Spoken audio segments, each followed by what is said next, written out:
여러분들 동양화 좋아하시나요? 동양화? 동양화를 이제 그리는 사람들, 특별히 이제 산수화를 그리는 사람들은 어느 한 곳에 지정해서 이렇게 그곳에서 그림을 그리지 않는다고 합니다. 무엇이냐면 그 그리는 사람들은 산속으로 들어가는 거예요. 산속으로 들어가서 물을 마음에 담고 산도 마음에 담고 또 자기의 생각도 마음에 담고 구름도 담고 어느 땐 바람도 담아서 그래서 그것을 감각적으로 이렇게 그린다고 합니다. 감성적으로 이렇게 그리면서 그것을 하나하나 이제 그려 나가면서 아름다운 그런 동양화로 이렇게 만들어진다고 그럽니다. 근데 이 동양화를 이제 그렸을 때 그 원근이 없어요. 그래서 그죠? 이렇게 그 먼 곳과 뭐 그 가까운 곳과 이런 곳이 없기 때문에 참 많은 분들이 그래도 이 동양화를 보면서 참 굉장히 좋은 또 굉장히 그 넓은 아니면 굉장히 감격스러운 그러한 그림들을 많이 보고 있습니다. 이번 사순절을 통해서 우리가 한번 우리 마음에 한번 예수 그리스도를 하나씩 하나씩 담아 보시자는 겁니다. 한번 우리 예수님이 어떤 예수님이신가? 우리 예수님께서 어떤 모습으로 나에게 와 주셨는가? 그리고 그 예수님을 하나하나씩 또 여러분들의 마음의 습자지에 하나씩 한번 그려보시길 바랍니다. 정말 내가 체험한 예수 그리스도, 내가 안 예수 그리스도, 나를 통하여서 큰 역사하신 예수 그리스도, 그 예수 그리스도를 하나씩 하나씩 담아보다 보면 그 가운데 우리에게 느껴지는 또 내가 표현되는, 내가 알고 있는 그런 예수님이 이렇게 그려질 줄 믿습니다. 그래서 지난주에는 우리가 이제 이사야를 통하여서 이제 회복해 주시는, 죄인을 회복하시기 위해서 오신 예수 그리스도를 우리가 이제 표현을 했습니다. 여러분들 지난주에는 어떤 그림을 그리셨는지 모르겠습니다. 오늘은 이제 예수님의 그 배경, 우리가 사실은 배경을 어떻게 그리느냐에 따라서 그 그림이 잘 완성될 수가 있습니다. 그죠?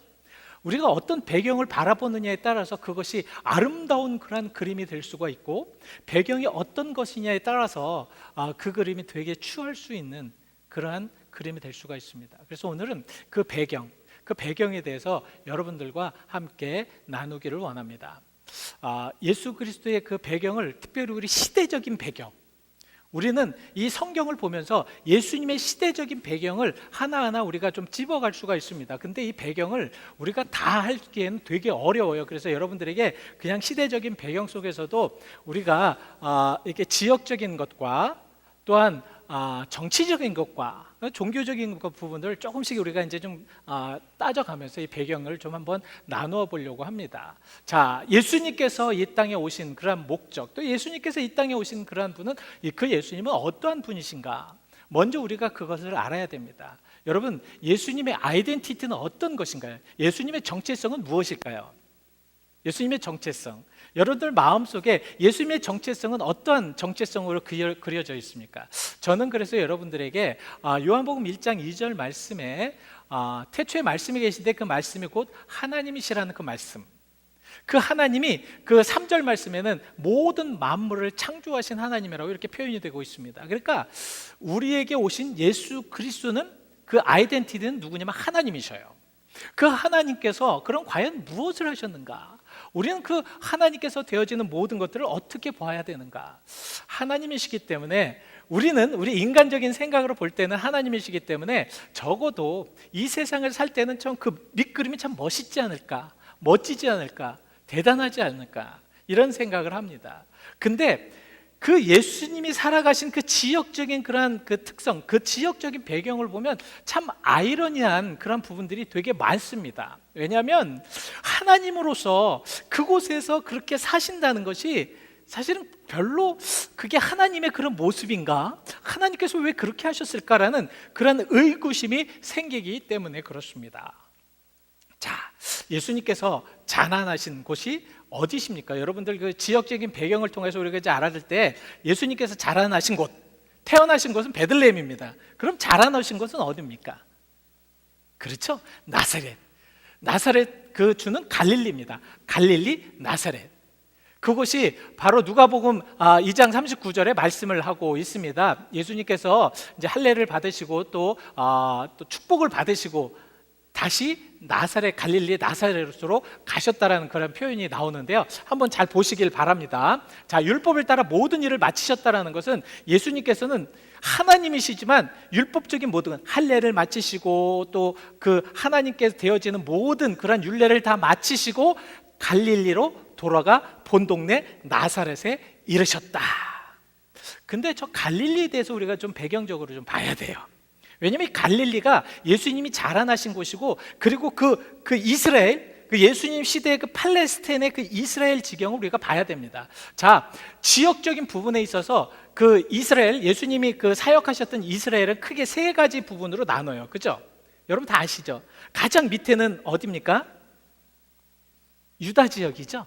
예루살렘이 있었던 유다 지역, 베들레헴과 예루살렘이 있었던 유다 지역, 가운데는 사마리아 지역입니다. 그리고 그 위가 바로 갈릴리 지역입니다. 이런 갈릴리 지역에서 예수님께서 이제는 그 어린 시절부터 이제 보내셨는데, 이 갈릴리 지역이 굉장히 사실 그 굉장히 좀 어려웠던, 또 힘들었던 그러한 것이 굉장히 많이 있었습니다. 왜냐하면 이 갈릴리 지역이 사실은 그 당시에 헤롯 대왕이 이 갈릴리 지역에 세포리스라는 그러한 지역이 있습니다. 갈릴리의 세포리스 지역인데, 이건 성경에 나오지 않습니다. 이것은 바로 그 역사학자 요세푸스라는 사람이 그 유대의 고대사에 이런 글을 썼어요. 세포리스라는 지역에 이 그 당시에 헤롯 대왕이 엄청나게 크게 번성을 시킵니다. 그러니까 거기에 그 이태리석으로 정말 멋진 그러한 집들을 많이 짓고요. 그 다음에 그곳에 왕궁도 짓고 휴양소도 짓고 그 다음에 원형 경기장도 짓는 아주 멋진 그러한 곳을 만들어 놓습니다.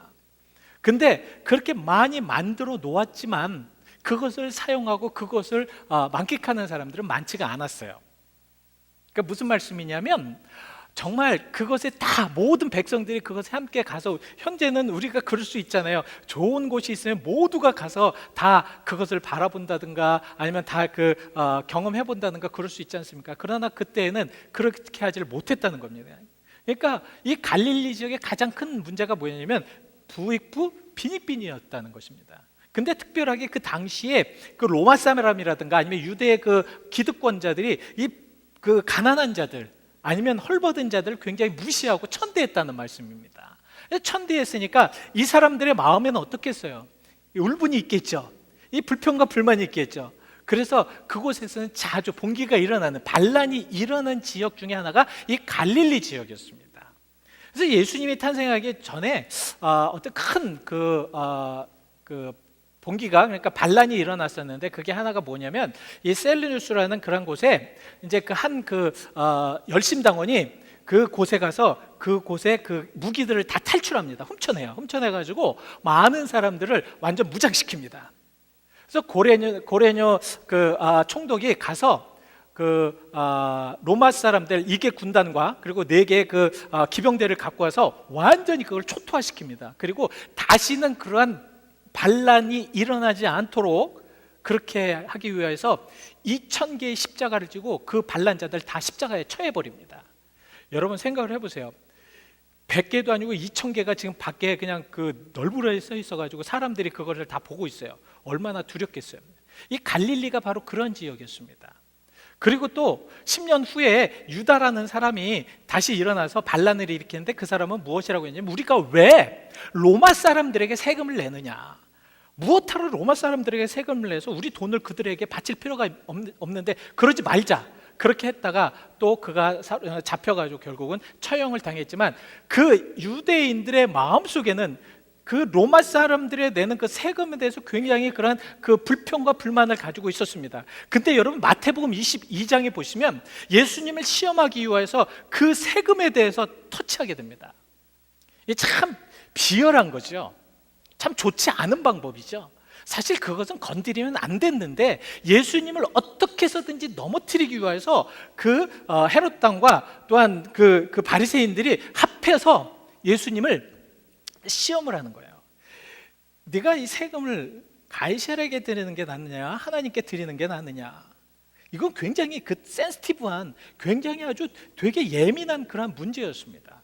그래서 예수님께서 그들을 보면서 뭐라고 그랬냐면, 마태복음 22장 18절에 뭐라고 말씀을 하고 계시냐면, 그들의 악한 것을 이미 아셨다. 그러니까 악한 마음으로 예수님께 먼저 도전을 한 겁니다.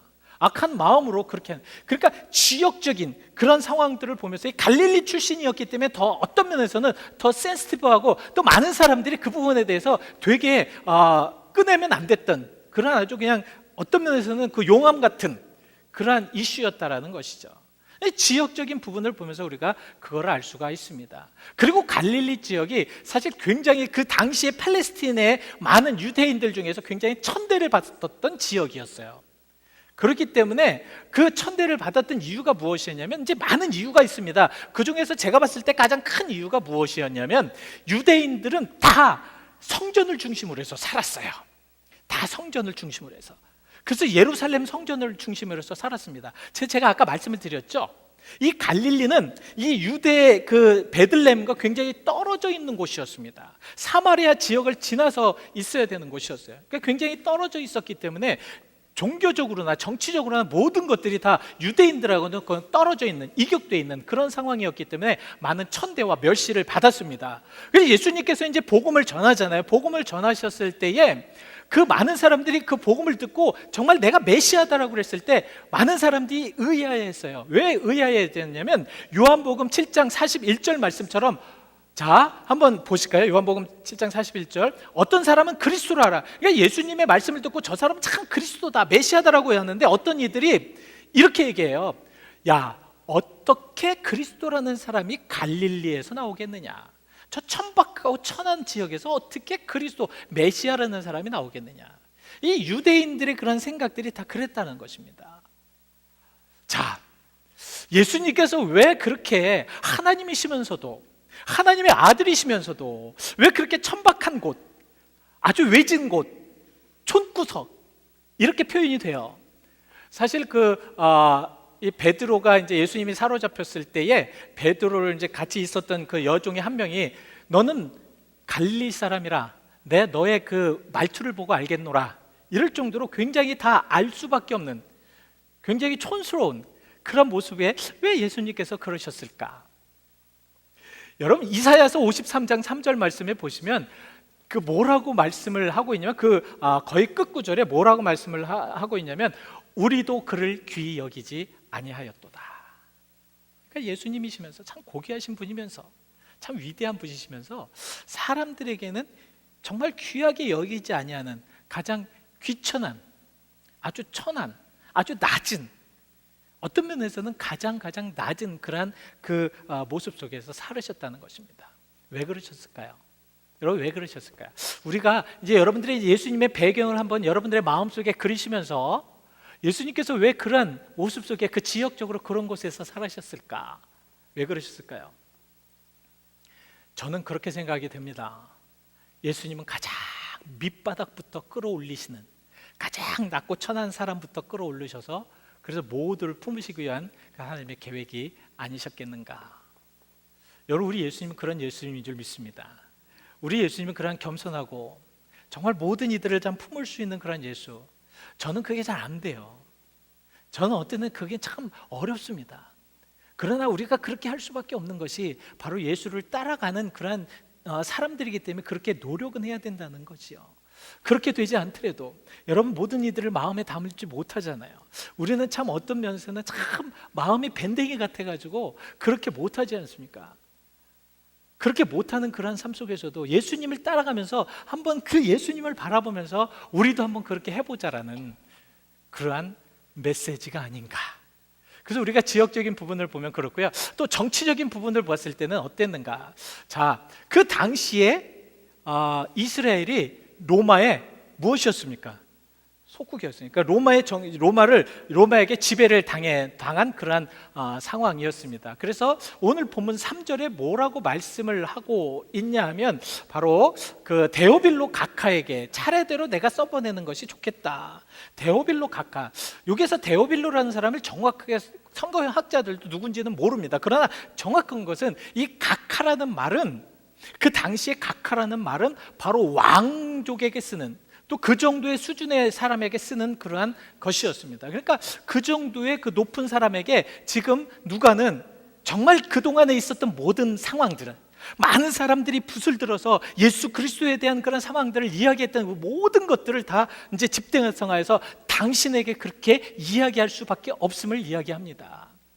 그래서 정치를 하는 사람에게 바로 그 복음이 무엇인가, 정치 안에서의 그 복음은 어떻게 되는가에 대해서 지금 말씀을 하고 있는 것입니다. 우리가 예수님을 따라잡으면서 이 정치적인 문제도 우리가 좀 잘 알아야 됩니다.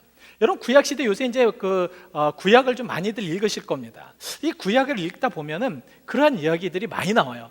하나님께서 이스라엘 백성들이 참 잘못해요. 잘못할 때마다 하시는 방법이 있어요. 무슨 방법이십니까? 하나님께서 이스라엘 백성들, 지금 유다나 아니면 북이스라엘 백성들이 잘못할 때마다 꼭 쓰시는 방법이 있어요.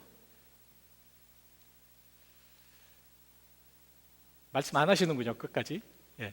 어떤 방법이냐면 주변의 그 강대국을 통해서 아니면 주변 국가들을 통해서 이스라엘 백성을 침공하는 것입니다. 침공하면서 그 침공에도 그냥 대충 침공하는 것이 아니라 완전 싸그리 다 없애는 그런 침공들, 죽이고 불태우고 없애고, 그렇게 함으로 인해서 그들이 깨닫도록 만드시는 것이 하나님의 방법이셨습니다. 그래서 우리가 정치적인 부분들을 했을 때 좀 역사적으로 올라가 봐야 됩니다. 자, 북이스라엘이 먼저 하나님 앞에 범죄를 하여서 어느 나라에 망하죠? 어디 나라에 망합니까? 아수르라는 그런 나라에 망합니다. 그 남유다는 어디에 망합니까? 바벨론에 망해요. 그래서 두 나라가 다 완전히 다 망해버립니다. 하나님의 계획은 어떤 것이었냐면 그 망한 것으로 끝나는 것이 아니라 남은 자들을 통해서 하나님께서 다시 회복시켜서 그것을 연결해서 예수 그리스도로 연결시켜서 다시 한번 신약 시대를 이루시고 결국은 이제는 모든 인류를 구원하는 그 구원의 방주까지 이르시는 것이 하나님의 계획이셨다는 것입니다. 그래서 하나님께서는 여러분들 그 역대하에서는 이런 말씀이 나와요. 바로 그 36장 22절에 자, 이제 바벨론이라는 그 엄청난 국가, 여러분 바벨라는 그 성이, 여러분들 수요일 날 한번 그림을 보셔서 아셨겠지만 이 바벨론이라는 성은 정말 난공불락입니다. 어느도 정말 범할 수 없는 그냥 굉장히 튼튼한 그러한 성이었습니다. 근데 그 성이 다 무너져요. 그리고 그 강건하였던 바벨론이 어디에 망합니까? 아주 그냥 약간 좀 나약한 그런 메세 바사에게 망합니다. 페르시아죠.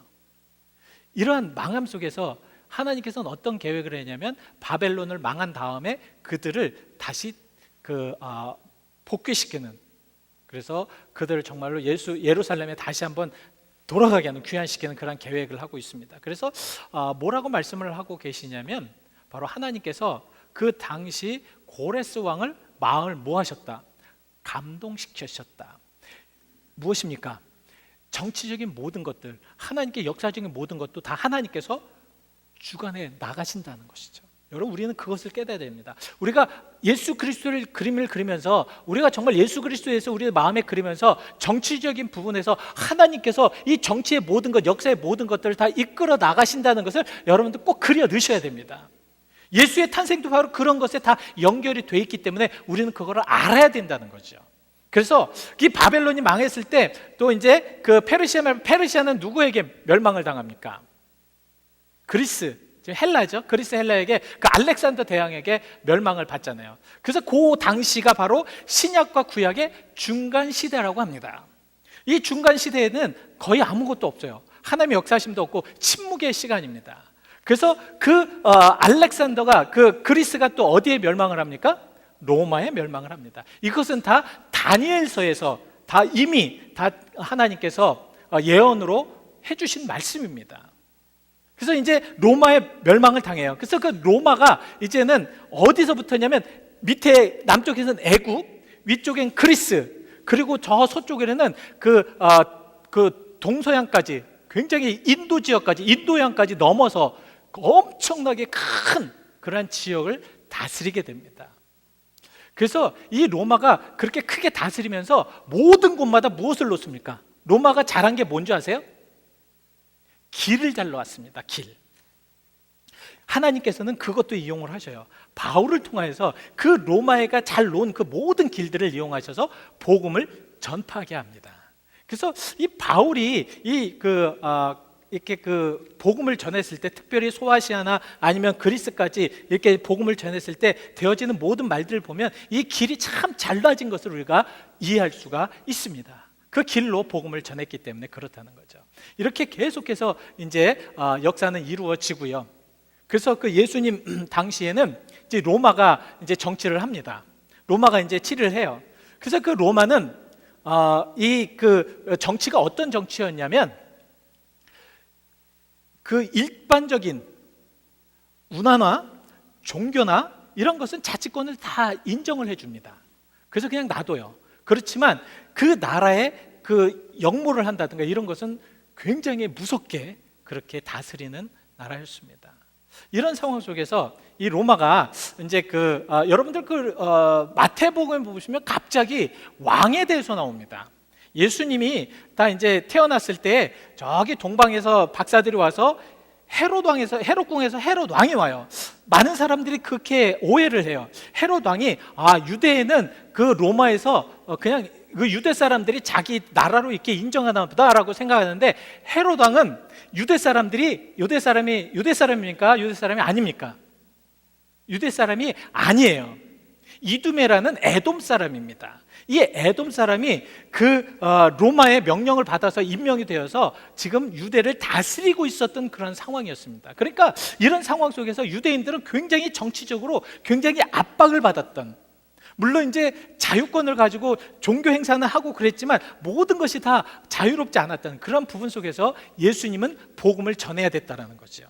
그렇기 때문에 그 복음에는 굉장히 그 민감한 부분들이, 정치적인 부분이라든가, 사실 나중에 이제 여러분들에게 말씀을 드리겠지만 이 사두개인들이 정치인과 이렇게 결탁해서 그냥 가만히 있다가 이 정치적으로 조금만 예수님께서 무엇을 잡으면 그것으로 인해서 이제 공격하기 시작하는 것이 바로 이 정치가 굉장히 무서웠던, 어려웠던, 힘들었던, 물론 정치라는 게 지금도 마찬가지지만 그 예수님 당시에도 마찬가지였습니다. 자, 마지막으로 이제 우리가 예수님의 그 종교적인 배경을 이제 마지막으로 좀 여러분들과 나눠보려고 합니다. 자, 예수님 시대에는 그 종교적으로 세 가지 분파로 나누어져 있습니다.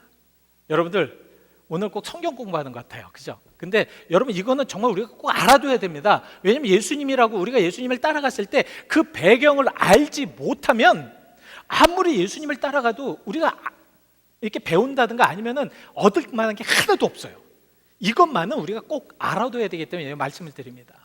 왜냐하면 예수님이 갈등하고 예수님께서 복음을 이제 나중에 여러분들과 말씀할 거예요. 예수님 복음 사역을 했을 때 왜 이런 사람과 이런 만큼의 그런 갈등을 할 수밖에 없었을까를 좀 말씀을 드리려고 합니다. 자, 처음에 바리새인이라는 바리새파가 있습니다.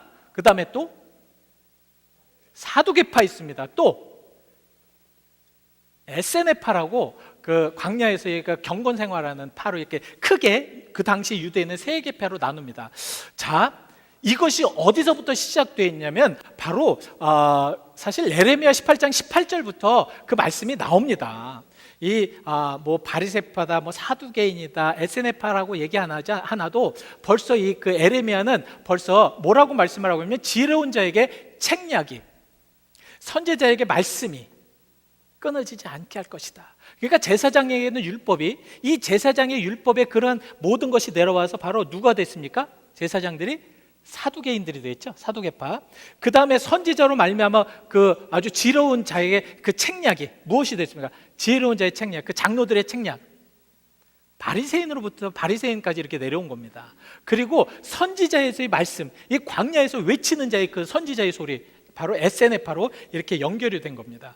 근데요, 저런 모든 것들이 약해질 때, 저런 말씀과 저런 그 율법과 저런 모든 선지자의 그런 모든 것들이 약해질 때, 그 약해지는 이유가 바로 에스겔서 7장 26절의 말씀을 하고 있는데요. 왜 그들이 약해질 수밖에 없는가? 왜 그들이 그 정말 하나님의 말씀에, 그 불붙는 말씀에, 뜨거운 말씀에 그들이 깨닫지 못하고 그렇게 약해지는가? 죄 때문에 그렇습니다. 그러니까 죄가 관영하면 관영할수록, 여러분, 죄가 관영하면 관영할수록 하나님의 말씀이 약해집니다. 죄가 관영하면 관영할수록 그 메시지를 듣는 그러한 사람들이 정말 그 메시지를 온전하게 받아들이지를 못해요. 이게 죄의 문제입니다. 그래서 에스겔서 7장 26절에 말씀하시는 것이 그거예요. 정말 이런 모든 것들이 약해지지 않도록 우리가 죄를, 하나님 앞에 온전한 삶을 살자는 거죠. 자, 그래서 이 바리새인들, 여러분, 바리새인들은 바로 왜 이 바리새인들을 봐야 되냐면, 그 당시에 이 장로들로서 이 책략과 그다음 모든 것들을 다 이렇게 백성들에게 잘 인도해 줘야 될 사람들이었습니다. 이 바리새인들은 바로 장로들로, 이 장로의 유전이라는 말이 나오잖아요. 다 바리새인들이 만드는 그런 것입니다. 이 바리새인들이 근데 이 장로로서의 책략을 줘서, 좋은 책략을 줘서 백성들을 잘 이끌어야 되는데, 그들의 교만함, 그들의 아주 굉장히 좋지 못한 그런 행동들, 본이 되지 아니하는 행동들, 이런 행동으로 인해서 많은 백성들에게 신임이 되지 아니하는 그런 상태에서 예수님께서 그들에게 정말 질타를 하시는 거예요. 꾸짖으시는 겁니다. 너희 좀 잘해라. 응? 정말 종교인으로서 정말 좀 잘해라. 본이 좀 되라. 니들이 장로로서 정말 모든 사람들이 장로의 유전을 가리키는데 너희들은 하지 않고, 너희들은 왜 그렇게 겉에는 그런 척하면서 속에는 썩어져가는 그런 무덤과 같은 사람이냐, 회칠한 무덤과 같은 이들이냐, 독사의 자식들이냐, 그렇게 지금 예수님께서 책망하시는 겁니다. 그리고 예수님께서 가장 그들에게 아주 허를 찌르는 말씀이 무엇이냐면, 얘들아, 너희들은 천국 앞에 있으면서 천국 가는 사람들도 너희도 못 가면서 천국 가는 사람까지 막고 있느냐. 마태복음 23장 13절에 그 말씀을 하시는 겁니다. 그래서 화 있을진저 외식하는 서기관들과 바리새인들이여, 너희는 천국 문을 사람들 앞에 닫고 너희도 들어가지 않고 왜 들어가는 사람들도 다 막아버리고 있느냐. 그러지 말라는 거죠. 당시에 그 바리새인들과의 그 굉장한 갈등이 바로 여기에 예수님과 있었습니다. 여러분들이 그래서 신약 성경을 읽으면서 이 바리새인과의 그 갈등을 여러분들이 먼저 배경을 삼아야 됩니다. 그리고 사두개인들, 이 사두개인들은 제사장급입니다. 이 사람들은 그 정치와 정치인들과 완전히 결탁하여서 자기의 이득과 자기의 이익만을, 그래서 굉장히 풍요로운 삶을 살았던 사람들이었습니다. 그 당시 제사장들은 정말 굉장히 풍요로운 그런 삶을 살았던 이들이었습니다. 그래서 이런 사람들이 정말 이제 이렇게 가다가 조금이라도 자기에게 이익이 되지 않고 조금이라도 도전이 된다, 그런 것은 굉장히 좀 어렵게 이렇게 막 방어하는 그런 건데, 그 방어의 가장 큰 회의가 무엇이냐면 산헤드린 회의라고 있습니다. 이 산헤드린 회의는 거의 다가 제사장들이고요. 그 장로들과 이제 바리새인들이 몇 명 있지만 거의 다 제사장들입니다. 이 제사장들이 예수님께서 이 로마의 약간의 어떤 그런 좀 이제 관계나 이러한 부분들이 있으시면서 센시티브해진 거예요. 그 세금이라든가 이런 부분을 얘기했을 때 센시티브해진 겁니다. 그리고 로마 사람들이 또 예수님에 대해서 관심을 갖게 되면서 센시티브해진 거예요. 그래서 안 되겠다, 이 예수를 죽이자. 그래서 결국은 이들이 산헤드린 공회에서 예수를 죽이기로 결정을 합니다. 그 말씀이 바로 다음 말씀을 하고 계신데요, 마가복음 14장 53절에 그들이 예수를 잡고 대제사장회로 가니 대제사장들과 장로들과 서기관들이 다 모이더라. 저게 산헤드린 회의입니다. 근데 여러분 그거 아십니까? 저 때가 해가 졌을 때요. 산헤드린 회의는 절대 해가 지면 모이지 않게 돼 있습니다. 모여도 그 회의는 무효로 돼 있습니다. 예수님을 죽이기 위하여서 정치나 모든 그런 규례나 이런 것들을 다 물리쳐버리고 다 무시해버리고 바로 예수님만 죽이고자 하는, 예수님만 죽이는 것은 온전히 그것만 포커스를 해서 저런 모임을 가졌다는 거죠. 물론 이제 다음에 형식적으로 또 모임을 가졌지만 저것이 바로 결정적으로 예수님을 죽이고자 하는 그런 모임이었습니다. 이것이 바로 사두개인이었습니다. 마지막으로 이제 여러분들 에세네파라는 말씀이, 에세네파는 성경에 많이 나오지 않고 예수님과의 또 관계도 그렇게 많지는 않습니다. 근데 그 에세네파를 우리가 이제 쿰난 공동체라고 합니다. 이 쿰난 공동체가 무엇이냐면, 에세네파들이 정말 이 사회가 너무너무 완전 타락이 돼버렸어요. 종교도 그렇고 정치도 그렇고 너무 타락이 돼버렸어요. 그래서 그들은 어디로 나가면 다 광야로 나갑니다. 광야에서 경건 생활을 합니다. 그래서 그들이 집결한 곳이 쿰난 그 동굴이었기 때문에 그들을 쿰난 공동체로 이렇게 부릅니다. 그들은 무엇을 했냐면 그들이 참 좋은 일들을 많이 했어요. 무엇을 했냐면 경건하게, 여러분 나중에 우리가 좀 이제 그래서 여러분들하고 같이 한번 성지순례를 갔으면 좋겠어요. 이 쿰난 공동체에 가면 정말 저는 가장 은혜 받은 것이 바로 어떤 면에서는 그곳이었어요. 그들의 그 경건 생활이 얼마나 철저했는지 모릅니다. 정말 진정으로 그들이 메서디스트들이었어요. 완전 규칙적인. 그래서 조금이라도 죄가 없도록 자기들을 성결하게 만드는 이들. 그래서 그들이 이렇게 이제 그 성결하게 만들면서 그들은 구약 성경을 필사를 합니다. 사람이 막 이제 불러주면 그 은혜를 가지고 그것을 필사를 합니다. 그 필사가 발견이 됐어요. 1942년에 그 베두인 그 목자가 한 명이 이렇게 이제 가다가 돌을 확 던지는데 어느 동굴에 그 돌을 던졌는데 쨍그랑 소리가 나요. 그래서 그것을 가봤더니 그 쿰난 공동체 SNF파들이 쓴 그 엄청나게 아주 가장 귀한 그러한 구약 성서 원본들이 사본들이 그곳에서 굉장히 많이 발견이 됩니다. 그래서 하나님의 그 은혜와 그 역사심으로, 그래서 그 요한복음 1장 23절에는 정말 외치는 자의 광야의 소리, 그 예수님은 이제 저들에게 세례를 받고, 그래서 그 세례 요한에게, 바로 세례 요한이 SNF파였지 않는가, 그래서 세례 요한에게 이제 세례를 받고 예수님도 광야에서 많은 그런 사역을 하십니다. 자, 여기까지 이제 예수님의 배경에 대해서 우리가 이제 알아봤습니다.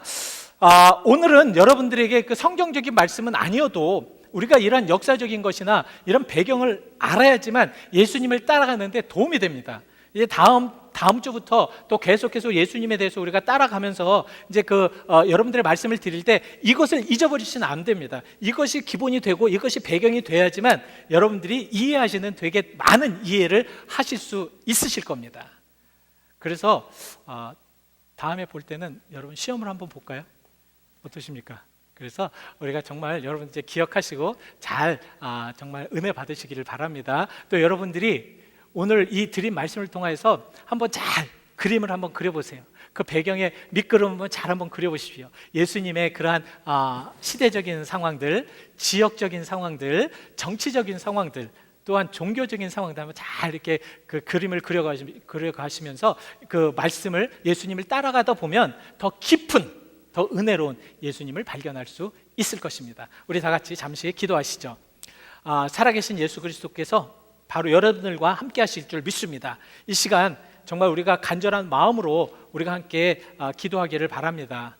여러분, 오늘 예수 그리스도의 배경에 대해서 우리가 또 배웠지만 정말 예수 그리스도를 통해서 더욱더 가까이 가게 하시는 하나님의 계획이시여 방법인 줄 우리가 믿고 감사하면서 함께 이 시간 잠시 기도하시겠습니다.